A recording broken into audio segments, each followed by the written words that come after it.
Bismillahirrahmanirrahim. Saya awali koneksi antar materi, kesimpulan dan refleksi dari biografi Ki Hajar Dewantara dulu. Ki Hajar Dewantara lahir pada 2 Mei 1889 dengan nama Raden Mas Suwardi Suryaningrat. Dia berasal dari lingkungan keluarga Kadipaten Pakualaman di Yogyakarta yang merupakan salah satu kerajaan pecahan dinasti Mataram selain Kasunanan Surakarta, Kesultanan Yogyakarta, dan Kadipaten Mangkunegaran. Ki Hajar Dewantara menamatkan sekolah di ELS, Sekolah Dasar Belanda, lalu melanjutkan ke Stovia atau Sekolah Dokter Bumi Putra. Meski tidak tamat lantaran sakit, Ki Hajar Dewantara dikenal sebagai aktivis sekaligus jurnalis pergerakan nasional yang pemberani. Membedakan kata pendidikan dan pengajaran dalam memahami arti dan tujuan pendidikan. Menurut Ki Hajar Dewantara, pengajaran itu adalah bagian dari pendidikan. Pengajaran merupakan proses pendidikan dalam memberi ilmu yang bermanfaat untuk kecakapan hidup anak secara lahiriah dan batiniah. Sedangkan pendidikan memberi tuntunan terhadap segala kekuatan kodrat yang dimiliki anak agar anak mampu mencapai keselamatan dan kebahagiaan yang setinggi-tingginya, baik sebagai seorang manusia maupun sebagai anggota masyarakat. Di sini kalau boleh saya sampaikan, pendidikan adalah tempat persemaian benih-benih kebudayaan dalam masyarakat, di mana Ki Hajar Dewantara ini memiliki keyakinan dan kepercayaan serta tekad bahwa untuk menciptakan manusia Indonesia yang beradab, maka pendidikan menjadi salah satu kunci utama untuk mencapainya. Ya, benar. Pendidikan dapat menjadi ruang berlatih dan bertumbuhnya nilai-nilai kemanusiaan yang dapat diteruskan atau diwariskan. Kita sebagai guru pengajar bukan hanya mengajarkan materi di dalam kelas, tapi lebih dari itu yaitu tugas guru lebih berat, mendidik siswanya. Ki Hajar Dewantara menjelaskan bahwa trilogi pendidikan yang sering kita dengar yaitu Ing Ngarsa Sung Tulodo, Ing Madya Mangun Karsa, Tutwuri Handayani. Nggih, Ing Ngarsa Sung Tulodo yang di depan memberi teladan. Guru itu merupakan panutan bagi siswa.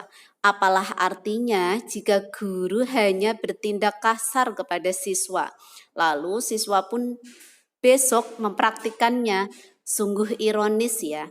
Mungkin masih ingat pepatah guru kencing berdiri, murid kencing berlari. Ya, yang memiliki makna apapun yang dilakukan guru menjadi perintah langsung bagi siswa. Keteladananlah yang menjadi panglima pendidikan.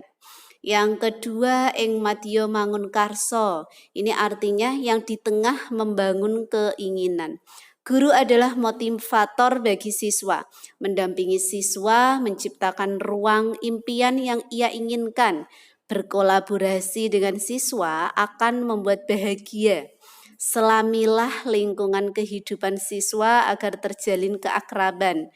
Seorang guru yang baik adalah dia yang bisa menjadi sahabat bagi muridnya.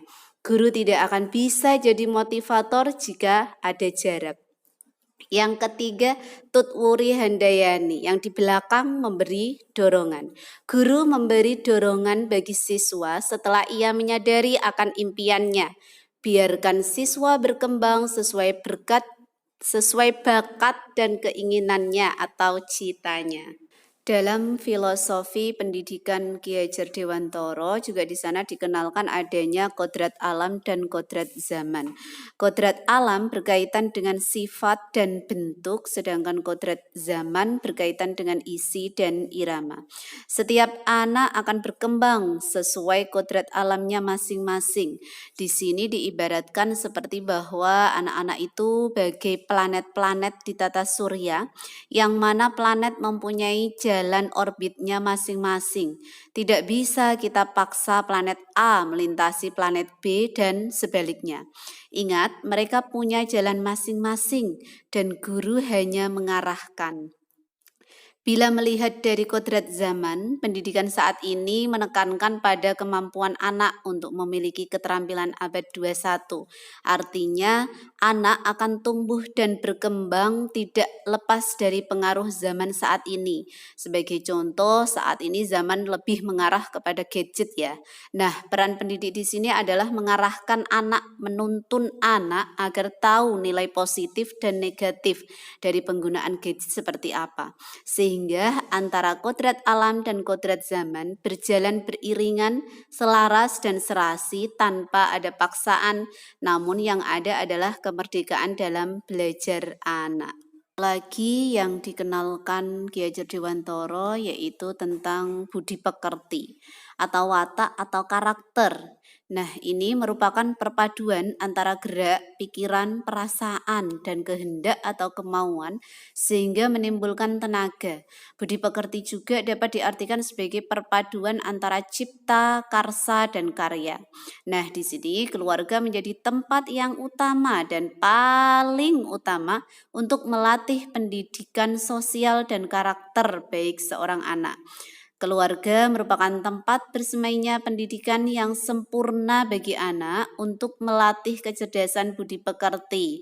Seyogyanya orang tua selalu berkomunikasi dengan pendidikan, dengan pendidik, dan sebaliknya pendidik selalu open atau terbuka dengan orang tua murid agar tujuan pendidikan yang mulia tercapai sehingga mampu mengantarkan pada peradaban dunia yang lebih baik. Hanya ini yang dapat saya sampaikan, belajar beberapa hari tentang filosofi pemikiran pendidikan Ki Hajar Dewantara. Semoga bermanfaat bagi diri saya sendiri dan orang lain sehingga menjadi ladang pahala buat saya. Terima kasih, mohon maaf dan salam bahagia. Salam guru bahagia, salam siswa bahagia, salam orang tua bahagia, kita semua bahagia.